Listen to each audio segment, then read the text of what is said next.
Ayan po mga katrops, madaling araw po yan. Naglalakad po kami papunta doon sa service namin mga katrops. Pagtapos ng Pangasinan, pupunta naman muna kami ng Baguio. Time check is 3:40. Ayan, pupunta po kami sa service natin. Ayan pa mga katrops, time check natin is 3:54 po tayo mga katrops. Siyempre, habang nagdadrive tayo, kahit paano kung safety naman yung pagdadrive natin, wala pang masyadong sasakyan, kain-kain muna tayo pag may time. Aww. Ang kita, huwag na, tama na.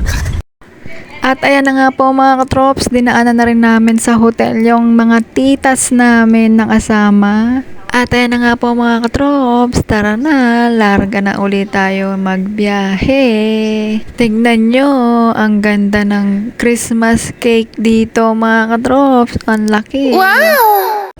At syempre mga katrops, eto, nasa Manawag na tayo. Magbibisit muna po tayo. Sandali, syempre free muna bago tayo umakyat sa Bulubundukin ng Baguio. Eto na po mga katrops, papasok na tayo sa simbahan ng Manawag mga katrops. Ang laki at ang luwag ng simbahan na to mga katrops. At ayan na nga po, syempre, magpe-pray muna kami mga katrops. Nagabayan kami sa aming biyahe. At syempre, pagkatapos po namin nagdasal, nagtira kami ng kandila sa site ng Manawag para po sa pasasalamat sa biyayang natatanggap. At ayan na nga, nagpa-picture na rin ako kay Mama Mary. At nang natapos na po kaming magdasal, ayan, nang palabas na kami, bumili po kami ng makakain namin dito sa side lang po yan, ng mga puto-puto. Ayun na po mga katrops, magbibiyahe na tayo uli. Ayan, ito pa yung mga kasama nating mga gutumin.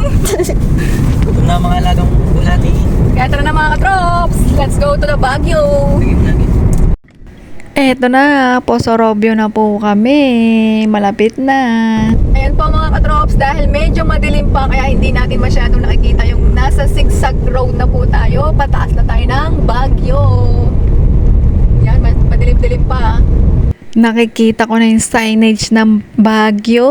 Kaya malapit na tayong umakyat. Po mga katrops, kahit 5:46 na, medyo madilim-dilim pa din. Kaya hindi natin masyadong nakikita yung mga view ngayon. Dito po banda, medyo pangit po yung daan. Tingnan nyo naman yung gilid. Bato-bato po talaga at lubak. At ayan na nga po mga katrops, medyo lumiliwanag na.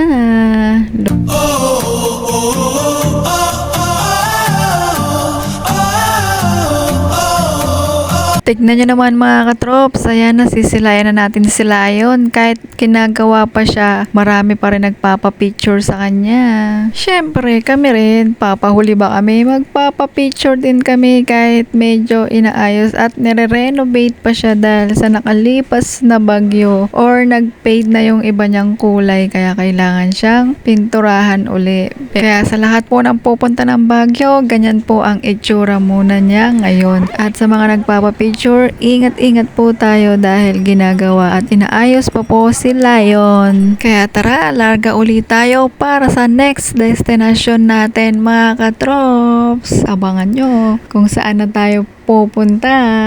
Ayan, nasisilayan ko na. Alam nyo na siguro kung saan to mga katrops. Ang Igorot Stone Kingdom.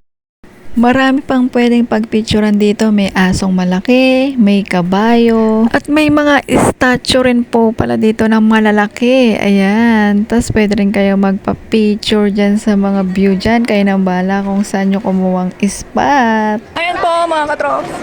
Yan po yung makikita nyo dito. Ayan.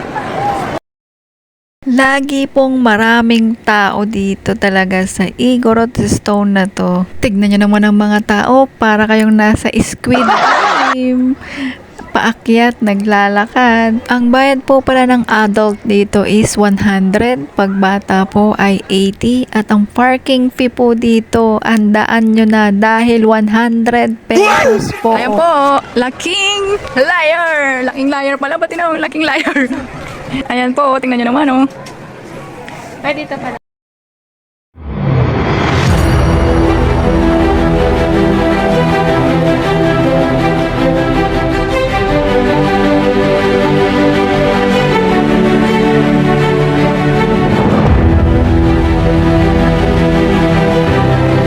tingnan nyo naman yung mga kasama namin. Ayan, dyan sila nagtambay. Morning's done, the day is one. Sun against it and everything's fine. A gentle breeze, the city's slow. I take a seat, let the moment flow. A cup of coffee, sugar falls in. I stir it slow, let the calm begin. In these quiet hours. Pinapapatong ko nga yung ibon dyan sa kamay ko. Baka sakaling lumipad siya. Mga katrops, tayo sa Igorot Stone. Sa next destination na tayo. At eto na po, nasa La Trinidad na tayo. At sa wakas, eto po, nasa strawberry farm na po tayo, mga katrops. Pwede din po kayong magpitas dyan. Kayo po magpipitas ng strawberry nyo. Or pwede rin po kayong bumili na nakapitas. Ayan, may strawberry jam na din po dyan. Wow! Ako, bumili lang akong ilang strawberry jam. At eto nga sila, bumili sila ng strawberry ng white and red. Tinikman natin yan, pero kinagat nila. Eto nga po pala yung strawberry white nila, mga katrops. Ayan, tinikman ko na. At ayan, inagaw na naman sa akin yung camera. Oh no! Sila daw muna. At tignan nyo naman yung mga kasama natin. Pagod na pagod, antok na antok pagkatapos maglibot ng strawberry farm at Igorot Stone. Yan, knockdown po sila. Tingnan nyo naman. Pagod na pagod.